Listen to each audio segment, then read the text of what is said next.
You know, I have a bone to pick with these new LGBTQ people, the new generations. And my bone is, you can't have a glory hole in your grandfather's garage. This is Eric, and welcome to the craziness that lives inside my head.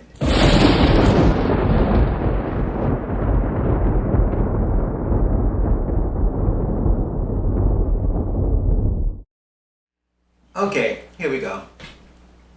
We all remember, those of us who indulge, we all remember about Craigslist. And I used to see this a lot on the Craigslist ads, personal ads. People who have glory holes in their garages. They have pictures of their garage with a wall with a hole in it, and of course you know with the hole you put somebody's dick in there, and somebody's supposed to blow it or suck it, whatever you want to say. They have them in their garage, or they have them in their apartments, or they have a room set up with a glory hole. And I'm like, that's not what all the glory holes were about. Back in the day, glory holes was mainly, well, I'm going to say,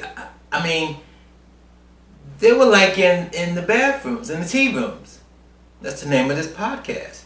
Tea rooms and glory holes. What was a tea room? The tea rooms were bathrooms, mainly in the subways. They called them tea rooms. Well, you teabag. You go to the subways, New York City Transit subways. You go into the bathroom. You may walk in. You have the urinals on one side, and you have the stalls on the other. You know, the stalls, the bathroom stalls on the other side. And you might decide, instead of going to the urinal, you might want to have a little privacy. So you go into the stall, you close the door, and all of a sudden, there, if you sit down, especially if you want have to take a crap, and you sit there, you notice on one side of the wall there's a hole. You're like, what the hell is that doing there? There's a hole. That's the first time I've seen that when I went on the New York City subway. I had to go to the bathroom bad. I hate going to anybody else's bathroom but my own, but when you gotta go, you gotta go. New York subway, stall, lock the door, sit on the toilet, you're getting ready to do your thing, and there's a hole. You look at the toilet paper rack was on this side, the hole was on that side. I was like, wow, a hole. And if you're not careful, a big dick will be stuck through that hole. And I guess, you put two and two together. I guess if somebody's going to put their dick through the hole, you're going to suck it, right? Or slap the shit out of it, but you're going to do something with it. Well, that's a glory hole. I told a friend of mine back then, I didn't know anything what was going on. He said, oh, you're such a sissy. That's a glory hole. And the reason for a glory hole, I don't know what reasons those people had for a glory hole, but my understanding, if you want what they call anonymous sex, what's more anonymous than to put your dick through a hole and have somebody that you know nothing about blow it or suck it? And sometimes what they do, from what I was told, I've never done it, what I was told, don't laugh, a guy might stand outside the toilets or the tea room or the bathrooms, whatever you want to call them, restroom, and if he sees somebody he like and they see they like, and one goes in, and of course I guess the bottom will go into the stall and lock the door, and the top will go into the next stall and stick his dick through it, and he sucked the guy off and the guy go home. I wasn't really into that because that wasn't my thing. I'm more of a romantic. I want to be, I want somebody to take me to dinner and romance me before I do anything sexual back then. Anyway, that's what a glory hole is. Now, I get upset when I see people, especially on Craigslist, advertising they got a glory hole in their garage. Well, what's the point in having a glory hole in your garage? If you see the person coming out, getting out of their car, walking up to your garage, it's not the same. It's really not the same. I know a lot of people might say, well, it is the same because the person has to go. Now, I've read one of these things on Craigslist. The guy's in his garage. He's in his garage. It's dark. Well, I guess a light on the glory hole. And he's going to be in the glory hole. So all you have to do is drive up, walk in, take your dick out, stick it in a hole. He'll suck it and you go on about your way. Now, you could say to me, well, that's the same thing. But I don't think so. Now, that's just me. I don't think so. I don't think that's the same thing. It's anonymous. Yeah, I guess it's anonymous, providing that you don't sneak out and get his driver's license. Yeah, it's anonymous. But what they did back in the 70s was really anonymous. You don't know we don't know whose dick you're sucking or who's sucking your dick like that. I mean, if you advertise in Craigslist, you can always go back to that address. And I guess you go back to the address and blackmail the person if you want. But you know, it's hard to blackmail somebody if you just getting off the train to take a leak and you see somebody's going there and you put your dick in a hole, get sucked off and going home. I don't think you can blackmail that person, either person. This thing about advertising about glory hole, I mean, to me that's kind of dangerous. It's not the same thing like the 70s. That's me. I know people can rationalize anything. Glory holes. I mean, I've seen it in Craigslist, advertising glory holes. And the other thing about the tea rooms, I'm not sure if I mentioned this in my other podcast about a tea room. One of the reasons why, I mean, the main reason why they shut down the bathrooms in the 70s on the subway because they ran out of money. New York was bankrupt.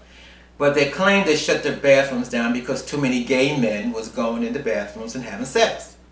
That's what they said. And they used to have a sting. I witnessed one of those stings. I might have mentioned this in another podcast, but the sting was at the Yankee Stadium stop, 161st Street.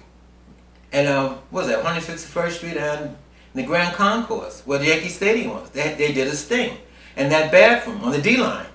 I witnessed it. I mean, I had to go to the bathroom. I didn't want to go on a train because I was living in Brooklyn. I was in the Bronx going to Brooklyn, and that's a long ride, and you got to take a leak. So I ran into the bathroom, and there was two guys standing at the stalls.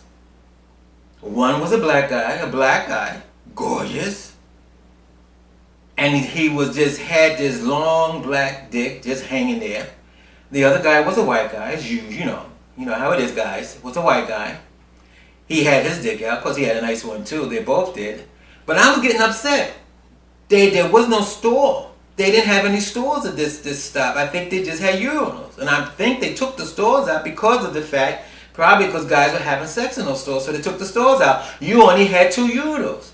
And this is the Yankee Stadium stop. And I'm like, where? And I'm waiting well, pee already, guys. Pee already. Instead of the peeing, the black guy started playing with himself. And I'm like, come on. I got to pee. I didn't want to pee on the train station because I did that once and I got arrested for peeing on the train station. So I had to pee in the urinal. And these guys are playing around. So finally, the white guy grabbed a big black dick and started playing with it. Soon as he put his hands on the dick, the black guy took out his badge and arrested the guy. Well, he got arrested. It was a sting. I heard about those stings. So I witnessed one. So you know what I did? I just went down the platform and peed at the end of the platform. I mean, I ain't got time for this bullshit. So that was the tea room. And you took risks having sex in the tea room. There's no risk having sex in somebody's garage. I mean, somebody might say, well, don't be stupid, Eric. It's more safer now to have glory holes in garages and in your house. Yeah, but you're taking away the spontaneity and the anonymity of the whole thing. That's what I'm bitching about. It's not the same. When you had glory holes in tea rooms in the 70s, it's way different, and advertising in Craigslist or advertising on apps or wherever you are, trying to get people to come to your house to do that. That's not the same thing. I think it's even more risky because now they know where you live. They could either come back and rob you or whatever because they know where you live now. Back then, you didn't know where anybody lived. It was totally anonymous, totally spontaneous. You know, you're on your way to work. Oh, maybe I'll take a leak today and get my dick sucked. So you go to the bathroom in the train station. This is Eric, and thank you for listening to the craziness that lives inside my head.